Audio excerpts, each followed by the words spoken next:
Standing in my living room that Tuesday evening, helping Jake with algebra homework, I had no idea the next 60 seconds would change everything. My phone buzzed on the coffee table with a notification from our family group chat, and when I read Dad's message, my chest tightened.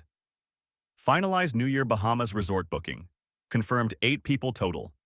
Me, Linda, Brian, Kelly, Tyler, and Sophie. Resort's group package maxes at 8. Can't add more without losing the group rate. Flying out December 30th, back January 3rd. Can't wait, I counted on my fingers. My parents, 2. Brian's family, 4 more. That's 6. Plus his 2 kids, Tyler and Sophie, makes 8 total. My family of 4 wasn't mentioned at all. 8 plus 4 equals 12, but they'd stopped at 8. Sarah walked over from the kitchen, saw my face, and I handed her the phone without speaking. I watched her expression change as she read it, the same progression I'd just experienced. Emma ran in from the kitchen, flour on her nose. "Daddy, the cookies are almost ready." She stopped when she saw our faces. "What's wrong?" "Nothing, sweetheart," I lied. But Jake had already seen the screen. "Is that about Grandpa's trip?" he asked carefully. Emma's eyes lit up. "Are we going to the beach with Grandpa?" The question hung in the air like smoke. How do you tell your 7-year-old she wasn't invited to a family vacation? "Grandpa's trip is for Uncle Brian's family this time," I said slowly. Emma's face fell. "Why can't we go?" Jake, who'd been doing his own math, spoke up with devastating clarity. "But Grandpa, Grandma, Uncle Brian, Aunt Kelly, Tyler, Sophie, that's only 6 people. Plus us is 10. So they chose Tyler and Sophie over us?" He wasn't being accusatory, just factual. But somehow that made it worse. My 10-year-old son had just articulated what I'd been trying not to think. They had chosen. After the kids went to bed, I sat alone in my office and opened our family group chat history, scrolling back to October. I needed to understand when this decision had been made and how we'd been so thoroughly excluded from the planning. October 15th. Brian's message. "Mom, Dad, been thinking about New Year. Kids have been through a lot with the career transition. Would love to do something special. Found a Bahamas resort deal, about $4,500 per person. But that's more than we can swing right now." The ask was implicit but clear. October 18th, Dad had responded, "Brian, your mom and I want to help make this happen. Consider it an early Christmas gift for Tyler and Sophie. $4,500 times 4 people. $18,000 my parents were spending on Brian's family." October 22nd, Mom's message. "Just talked to the resort. They have a group package for 6 to 8 people. Why don't your dad and I come too? Make it a real family trip." And that's where someone should have said my name. Should have asked if we wanted to come. Should have looked at 10-person packages instead of 8. But nobody had mentioned us. The conversation had just continued without us, like we didn't exist. I kept scrolling through weeks of planning messages I'd never seen, watching my family get excited about a trip I'd only just learned about. Nobody ever asked if we had plans. We simply didn't exist in this narrative. But something else was bothering me. Brian's career transition excuse. I opened LinkedIn and found his profile, started scrolling through recent posts. December 10th. Photo at a hotel ballroom networking event. Building relationships and growing the business. December 3rd. Expensive steak dinner. Closed a promising partnership today. November 28th. Sports bar premium seating. Work hard, play hard, go Pats. I switched to Instagram. His Corvette on December 14th. Sunday drive therapy. Harbor cruise. December 7th. Ended the week right. Career transition. Tough times. Can't afford a vacation. Yet somehow Brian could afford networking events, steak dinners, premium sports seating, maintaining a Corvette, and weekend harbor cruises. The math only worked if you added one variable. Our parents were funding everything. I opened the Excel file I'd been keeping for a year. Family Interactions 2023-2024.xlsx. 2 years of documented patterns. Thanksgiving 2023. Dad said too stressed to host us. Week later, hosted Brian's family. When I'd called about it, he said Brian's oven had broken. Later learned that was a lie. Easter 2024. Mom asked me to buy Tyler a $300 Easter basket. I sent a $50 gift card. Her response, "That's all? You make six figures, Marcus." Jake's 10th birthday, June 12th. Dad had a work conflict, couldn't come. That same day, he drove 2 hours to Tyler's soccer tournament. August. Brian asked to borrow $15,000. I requested a business plan first. He ghosted me.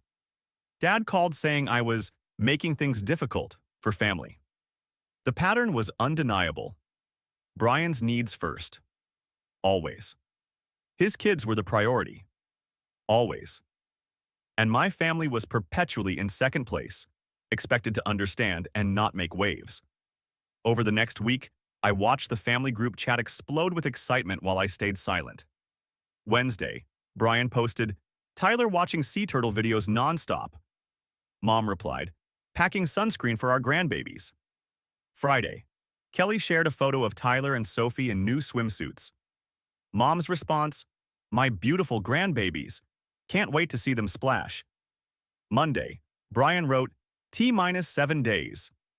Mom, got sand buckets, floaties, snorkel sets. Anything for Tyler and Sophie." Anything for Tyler and Sophie. I read that sitting in my car at work, feeling something cold spread through my chest. That evening, Emma walked past my office while I was staring at my phone. "Daddy, are you okay?" I closed the phone immediately. "Just work stuff, sweetheart." But the problem wasn't work. The problem was that her grandparents were planning an elaborate vacation for her cousins and couldn't even mention her name. Tuesday, Christmas Eve, 3 o'clock in the afternoon.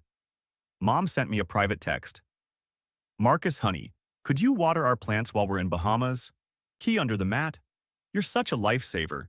Have a nice quiet week at home." Have a nice quiet week at home.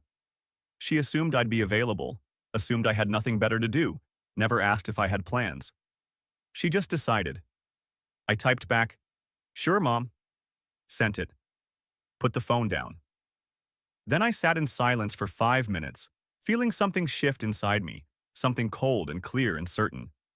I picked up my phone again and searched. Luxury Dubai resorts, New Year packages. 10 minutes later, Sarah walked into my office and stopped when she saw my laptop screen. I turned it so she could see. Burj Al Arab Jumeirah, Dubai. New Year's family package. December 30th through January 4th. 2-bedroom suite. Kids Club. Ski Dubai. Desert Safari. NYE Gala. Total cost, $18,500. Sarah sat down slowly. "Marcus, they're spending $18,000 on Brian's family," I said calmly. "For a vacation he can't afford, that our kids weren't invited to." "This is about revenge," Sarah said, testing the words.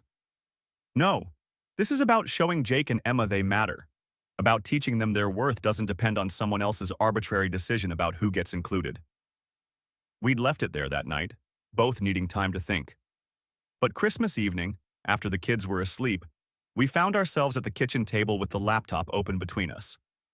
"Walk me through this one more time," Sarah said, and I heard in her voice that she was seriously considering it. $4,500 per person times 4 people. That's 18,000 Dad's paying for Brian. Meanwhile, we have 87,000 in savings. We make 230,000 combined annual income. We're stable. We've been saving responsibly for years, and we weren't invited. Sarah pulled the laptop closer, reading through the package details. What's included? 2-bedroom suite, 5 nights, kids club, ski Dubai, indoor skiing in the desert, desert safari, New Year's Eve gala with Burj Khalifa fireworks, private beach, butler service. Jake's been asking when we can go on a real vacation, Sarah said softly. Emma still talks about how Grandma promised her a beach trip someday 2 years ago. This isn't a beach, I said, but it's better. Are you going to tell your parents before we go? No, they didn't ask if we had plans. They assumed. I'm letting them keep assuming. That's... Sarah searched for the word. Fair, she finished, and I saw a small smile. They taught you about priorities. You learned. She looked at the screen one more time.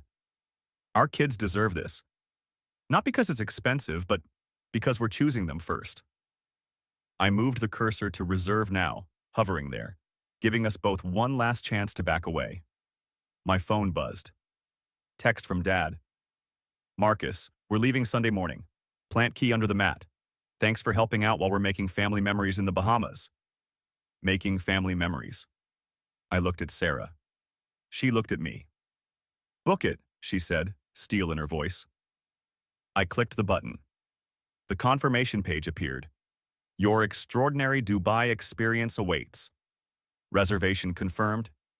I screenshotted it, saved it to my phone, and closed the laptop. I didn't reply to Dad's text. Dad had taught me that family comes first. He'd taught me about priorities and loyalty and showing up for the people you love. He'd just never specified which family he meant. And I'd just chosen mine.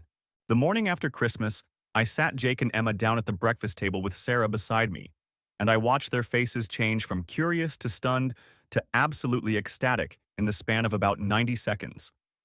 We had a surprise, I told them, a trip for New Year, and when I said the word Dubai, Jake's face went blank with confusion because he had no idea where that was or why it mattered.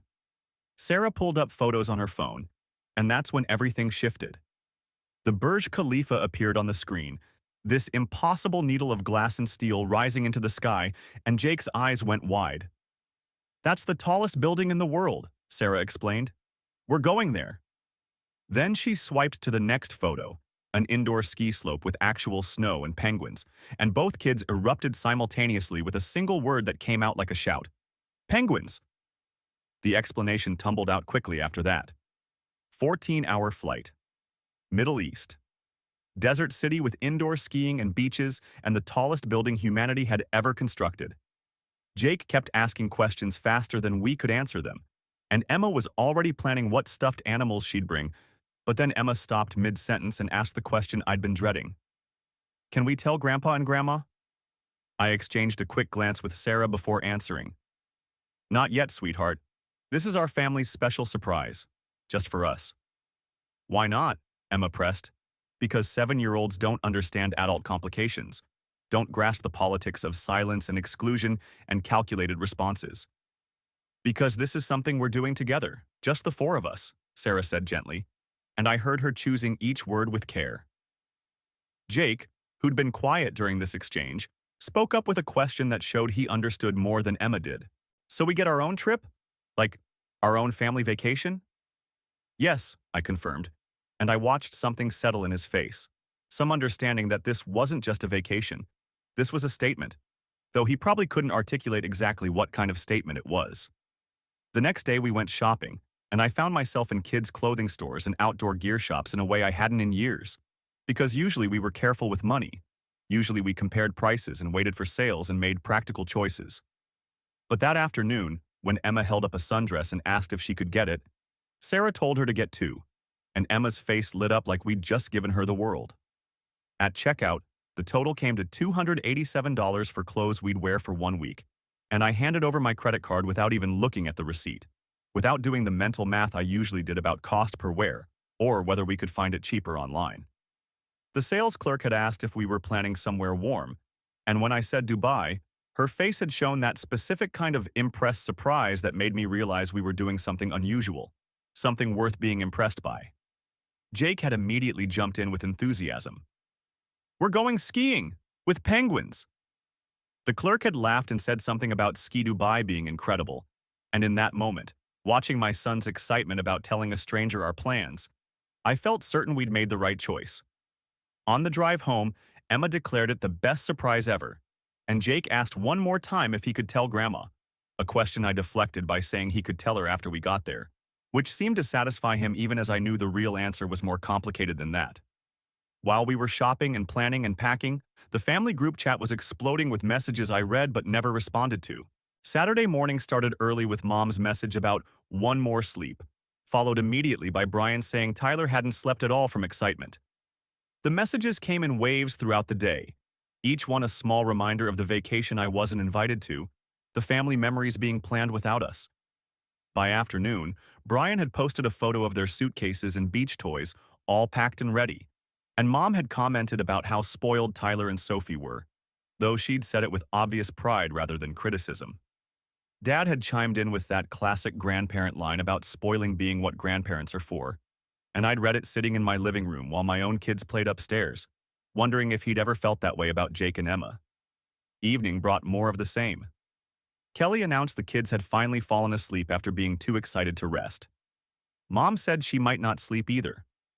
Brian thanked our parents again, said it meant everything, and nobody in that entire thread of 19 messages mentioned my name or my family or acknowledged our absence in any way. Sarah had found me staring at my phone that evening and asked if I was okay, and I'd said yes. And when she'd asked if I was sure about what we were doing, I'd said completely, and I'd meant it. Every message in that group chat, every excited update about Tyler and Sophie, every grandbaby's comment that excluded my children, it all reinforced that we were making the right choice. That night, at 10 o'clock when I should have been sleeping before our early morning departure, Mom sent me a private text with plant watering instructions. She'd left them on the kitchen counter, she said, and I should stop by twice while they were gone. And she ended the message by telling me to have a nice, quiet week at home, like it was already decided, like she'd looked into the future and seen me sitting in my house with nothing better to do than take care of her orchids. I typed back 7 words.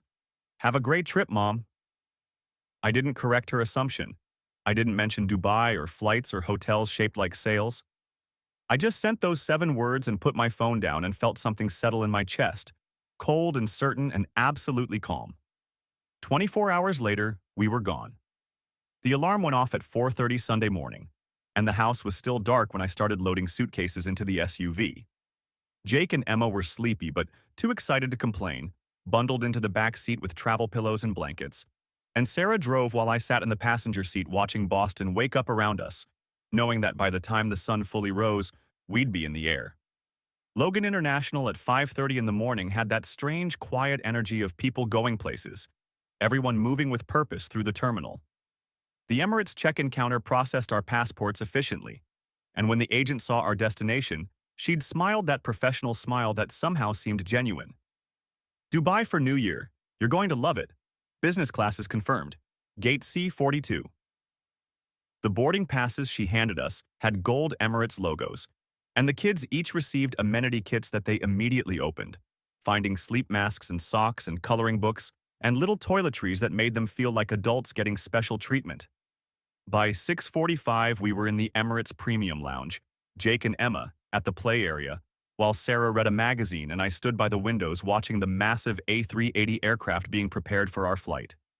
That's when I took the photo, Jake and Emma silhouetted against the window with the plane's distinctive tail visible behind them, and sunrise painting the sky in shades of pink and gold.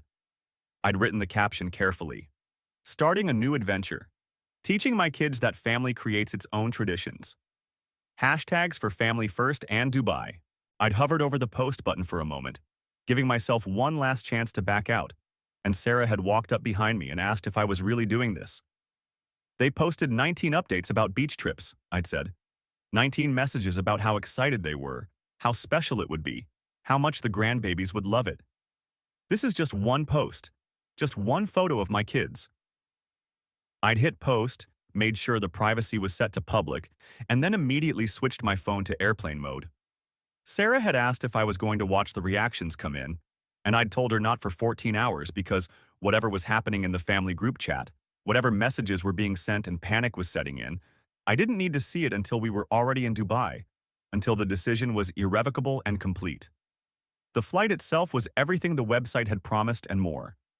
Business class pods that turned into flatbeds, flight attendants who gave the kids pajamas and slippers and stuffed camels to keep. Emma had asked with genuine disbelief if she got to keep the camel, like this might be some kind of trick, and when the attendant confirmed it was hers, Emma had held it like treasure. Jake had discovered his seat converted to a bed and declared it the best plane ever. After takeoff came meal service with ice cream sundaes for the kids, and when they learned the entertainment system had over 1,000 movies, their excitement had reached a new pitch that made other passengers smile at their enthusiasm. Mid-flight, with Jake and Emma asleep in their lie-flat seats and Sarah dozing beside me, I found myself unable to rest. My mind kept playing out what was probably happening in Nassau right now. My family landing, checking into their resort, someone seeing my Instagram post, the realization spreading that I wasn't home watering plants, that I'd taken my own family on vacation without telling anyone. I turned off airplane mode. The phone connected to Wi-Fi, and for a moment, nothing happened. Then the notifications started, a cascade of them, 62 text messages and 29 missed calls, and Instagram going absolutely wild with comments and reactions. I scrolled through the texts chronologically, watching the panic unfold in real time. Mom at 9:15. Marcus, where are you going? Casual, curious, maybe thinking I'd posted an old photo or was talking about future plans. Mom at 9:30, all caps. Marcus, answer your phone. Less casual now, worry creeping in. Dad at 9:45, direct and angry. Call me immediately. Brian at 10, profanity included. Are you damn serious right now? Mom at 10:30, the realization fully hitting. You're supposed to be watching our house. Dad at 11:15. We need to talk now. Brian at noon, making it about himself. Way to ruin our family vacation. There were more, dozens more, variations on the theme of shock and anger and betrayal, and I read through all of them with that same cold calm I'd been feeling since Christmas night. Sarah had woken up, seen me reading, and asked how bad it was. About what I expected, I told her, which was true. I'd known this would cause an explosion. That had been part of the point. Are you going to respond? Not until we land, I'd said, and I'd switch the phone back to airplane mode and put it away, because whatever they were feeling right now, whatever panic or anger or hurt was spreading through their Bahamas vacation, they'd have to sit with it for another 6 hours until we touched down in Dubai. I looked over at Jake and Emma, both sleeping peacefully with their stuffed camels tucked under their arms, their faces relaxed and happy, and I felt that cold certainty again. They didn't know about the text messages or the family drama or the statement their parents were making. They just knew they were going somewhere special, somewhere they'd been chosen for, somewhere that made them feel valued and important and first. Somewhere over the Atlantic Ocean, 35,000 feet up and 7 hours from our destination, my family back in the Bahamas was discovering I wasn't home, wasn't available, wasn't sitting quietly waiting for them to return.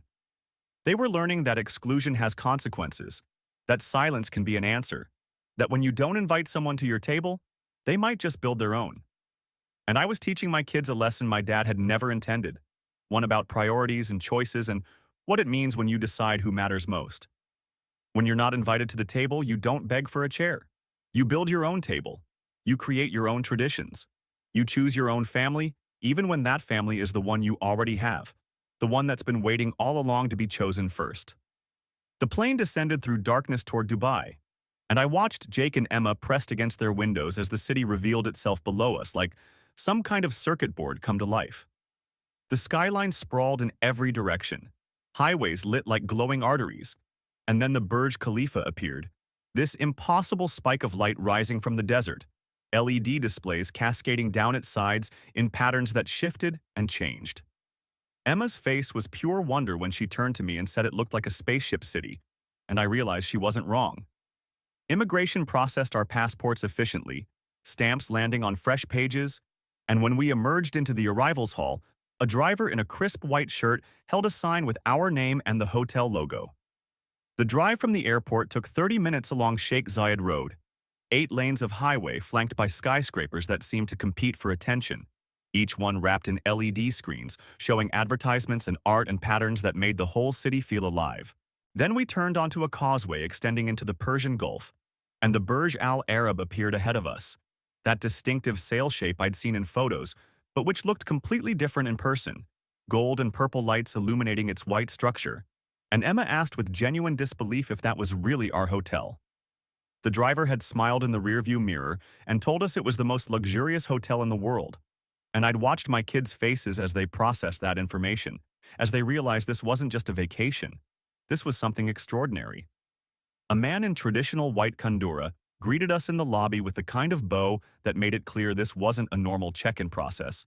He'd introduced himself as Rashid, our personal butler for the duration of our stay, and when I'd repeated those words back to him with a question in my voice, he'd simply said, Of course, like having a butler was the most natural thing in the world. The private elevator rose to the 18th floor and opened directly into our suite. 2,200 square feet of space that made our entire first floor at home look modest by comparison. Floor-to-ceiling windows showed the Persian Gulf stretching to the horizon, lights from Dubai's coastline visible in the distance. The kids' room had custom bunk beds and a PlayStation 5 already set up. The master bedroom had a balcony overlooking the water, and the marble bathroom was larger than most hotel rooms I'd stayed in, with a jacuzzi that could fit our whole family. Emma had stopped in the middle of the living room, spinning slowly to take it all in, and asked if this was really our room. Rashid had gently corrected her, explaining this was our suite, and Jake had run to the windows and shouted that he could see the ocean, and Sarah had stood beside me and whispered that this was beyond anything she'd imagined. I'd told her our kids deserved to feel special, and I'd meant it.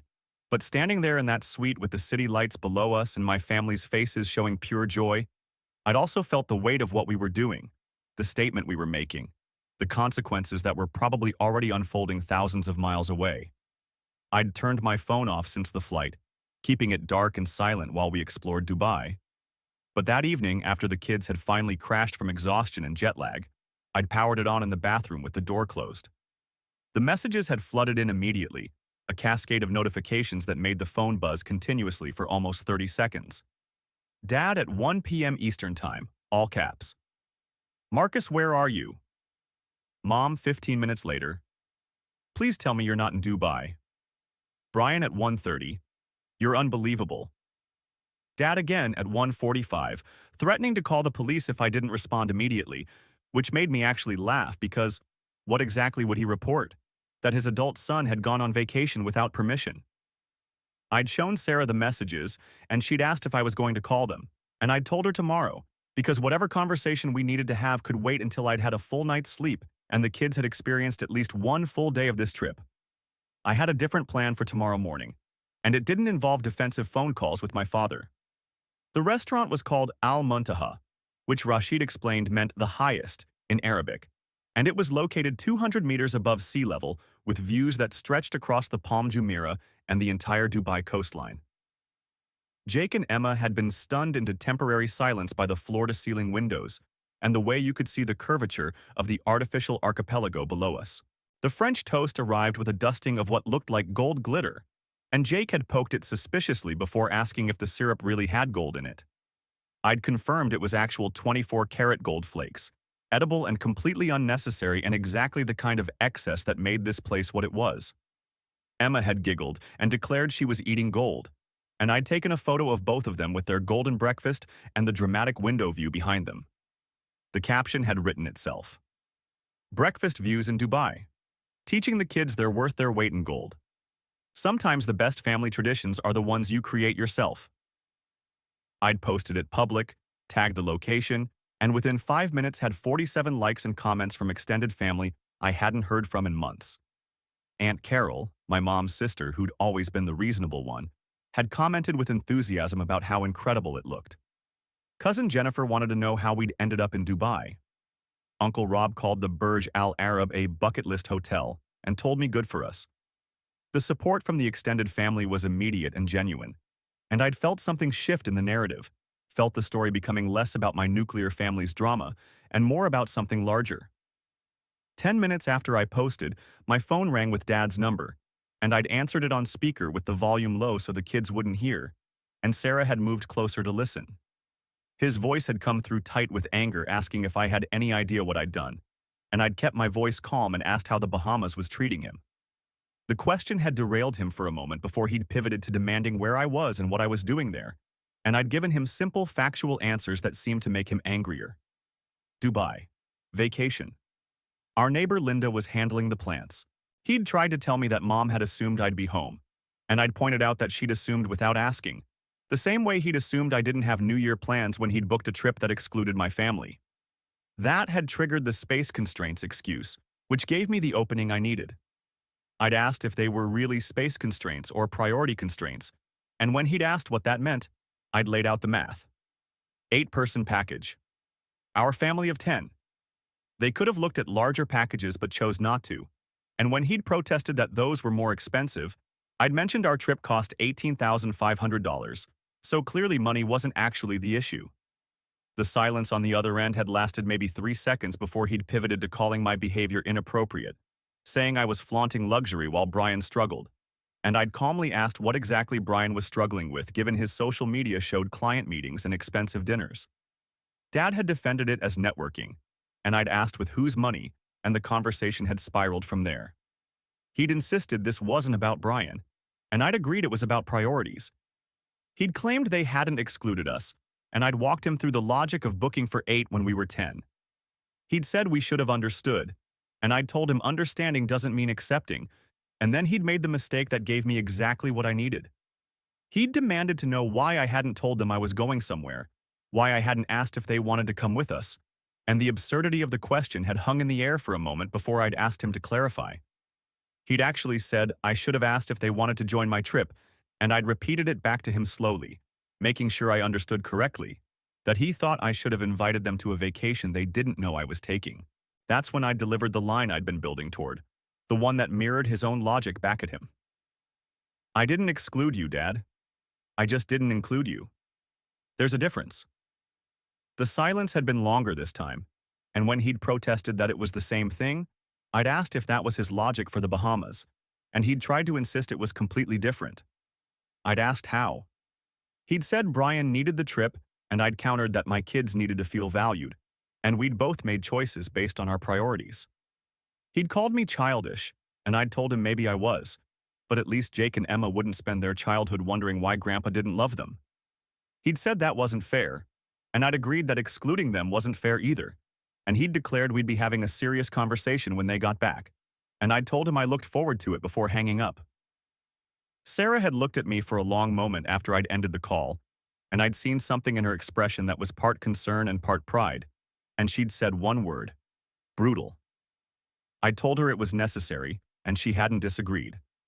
That afternoon we'd gone to Ski Dubai, which remained one of the most surreal experiences I'd ever had. Walking from 100-degree heat outside into a climate-controlled ski slope where actual snow fell from the ceiling and penguins waddled around in a specially designed enclosure. Emma had been enchanted by the penguins, kneeling down to let one investigate her boot while I'd filmed the whole thing, her whispering to Mr. Waddles like they were sharing secrets. Jake had taken to skiing with unexpected natural ability, making it down the bunny slope without falling, while the instructor praised his balance. And I'd taken a photo of him at the bottom with his arms raised in victory and posted it with a caption about moments you can't put a price on, then added in parentheses that we had anyway, which made Sarah laugh when she read it. New Year's Eve arrived with that particular energy that comes with anticipated celebrations, and by 6 p.m. we were all dressed in formal wear, Emma in a gold dress that made her look suddenly older, Jake in a little suit that he'd initially protested but now wore with obvious pride, Sarah in an evening gown that took my breath away, and me in a tuxedo I'd rented specifically for this night. I'd taken a family photo in the suite with the Burj Khalifa visible through the window behind us, the city lights creating a backdrop that looked almost unreal, and then I'd sat down to write the caption that would serve as our final statement for this trip. It had taken me 10 minutes and 3 complete rewrites before I'd landed on something that felt right. The post had talked about what this year had taught me, about family being defined not by blood, but by who shows up for you, by who makes you a priority instead of an afterthought. I'd mentioned my kids asking why they weren't invited, and me telling them we don't wait for invitations, we create our own magic. I'd thanked Sarah for believing in this and told Jake and Emma they were valued and loved and enough. And I'd ended with a line for everyone watching about worth not being determined by someone else's exclusion. Sarah had read it over my shoulder and predicted it would explode, and I'd acknowledged that was probably true, and when she'd said my family would lose their minds, I'd pointed out they already had. So what was one more post? I'd hit the button and watched it go live, our family photo and my carefully chosen words now public and permanent. 2 hours later we were at the Skyview bar with countdown clocks visible, and the Burj Khalifa lit up across the water, fireworks crews visible on the observation decks preparing for midnight. Jake and Emma had sparkling cider and champagne flutes, and Sarah and I had the real thing. And Emma had declared this the best New Year ever, with the kind of certainty only 7-year-olds can muster. My phone had been buzzing in my pocket for 20 minutes straight, notifications piling up as family and friends and people I barely remembered from high school responded to the post, and Sarah had asked if I was going to check it, and I'd told her tomorrow. Whatever was happening in that digital space could wait until after midnight, until after we'd counted down together and watched the fireworks and marked this moment as ours. The countdown had started with the whole bar joining in, voices calling out numbers in multiple languages, and Emma had insisted we count with everyone, so we did, our voices joining the chorus. 10, 9, 8, getting louder with each number. 7, 6, 5, Emma's voice rising above the crowd. 4, 3, 2. Marcus looking at his family, all of them smiling and happy and valued, exactly what he'd hoped for. 1.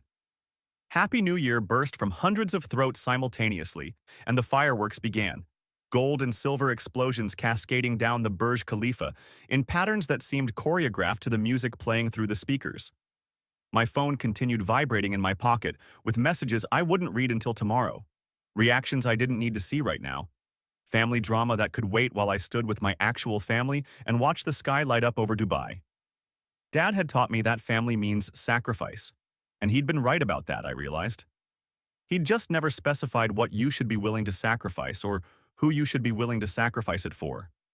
I'd chosen to sacrifice his approval, his comfort, his assumptions about my availability and compliance. I'd traded his peace of mind for my kids' happiness, his family vacation harmony for my children's sense of being valued and chosen and loved first. Fair trade. We landed at Logan on Friday afternoon, Jake and Emma exhausted but glowing with that specific radiance that comes from having experienced something extraordinary. Jake wore his new Burj Khalifa t-shirt and asked when we could go back before we'd even cleared customs. Emma clutched Mr. Waddles, the stuffed camel from the flight, and wanted to know if he could come to school for show and tell on Monday. By 5:30 we were home, the house exactly as we'd left it, plants watered and healthy thanks to our neighbor Linda. My phone showed 57 new messages and 33 missed calls, and I scrolled through them while Sarah unpacked suitcases and the kids distributed their souvenirs around the living room like claiming territory. Dad's message was direct. They landed tomorrow at 10, would be at our house by 11, and we needed to talk. Mom's was more pleading, asking for a face-to-face conversation to work through everything.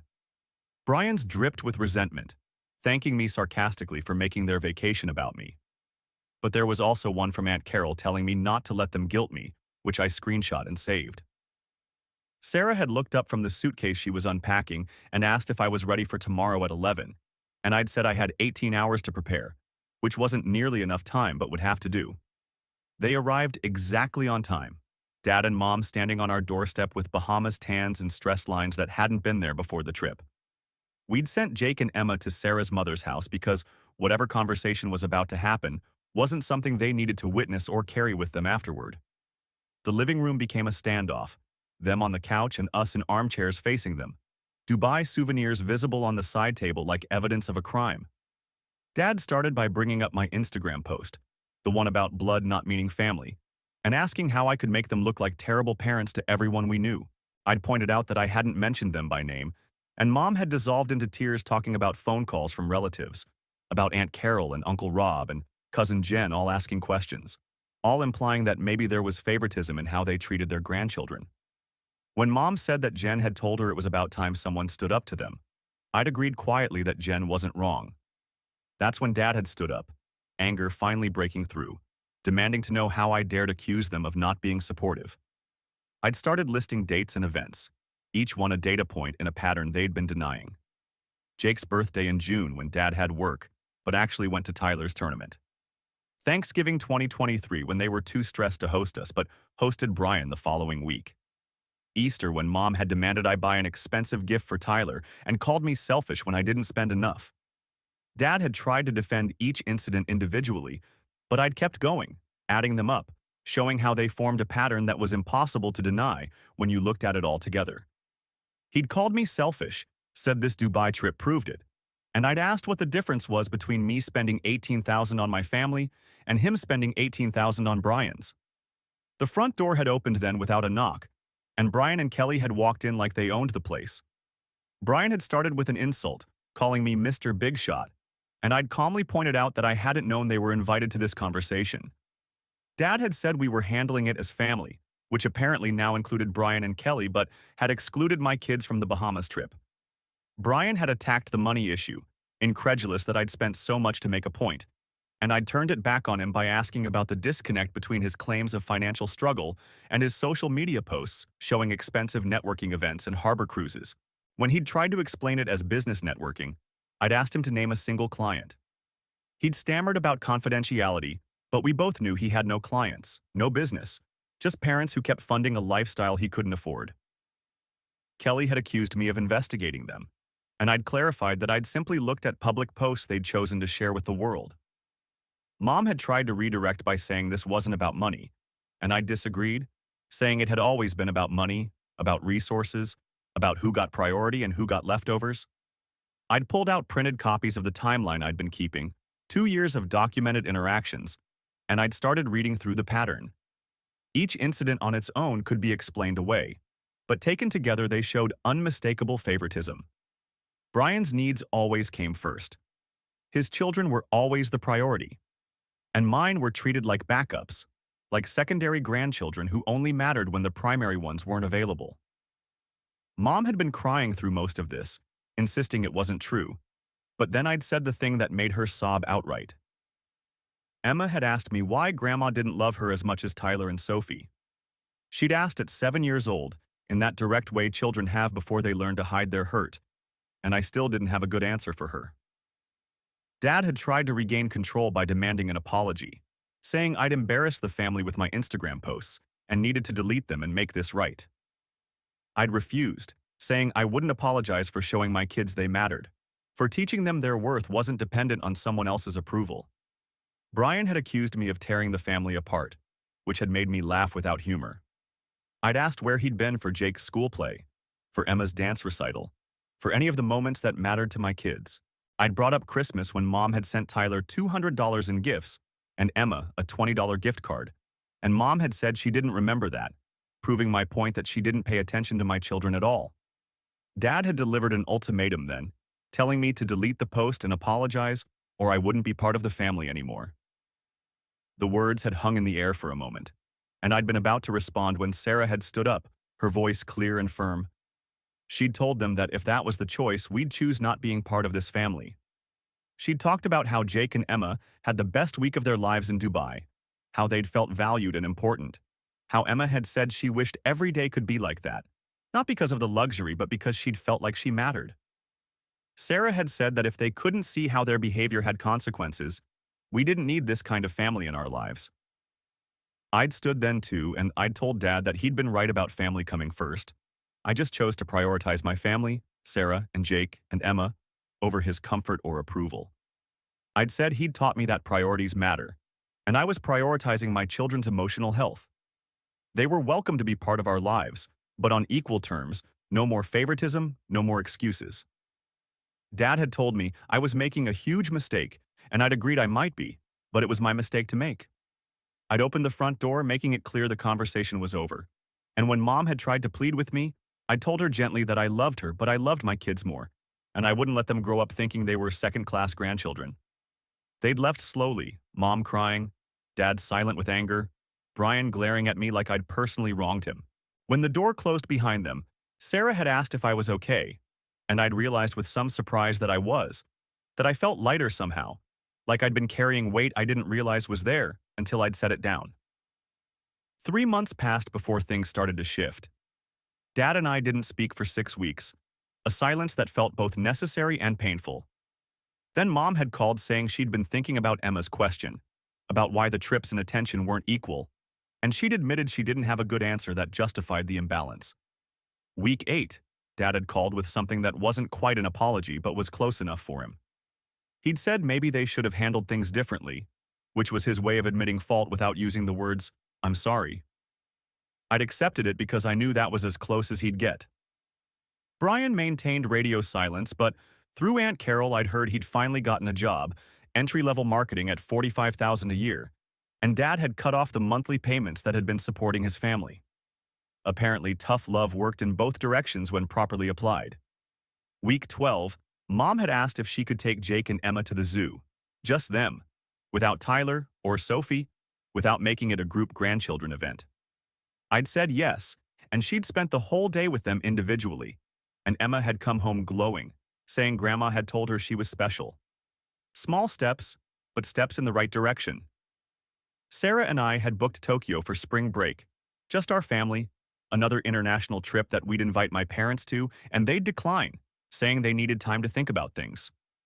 That was fine. We didn't need their participation to create memories with our kids.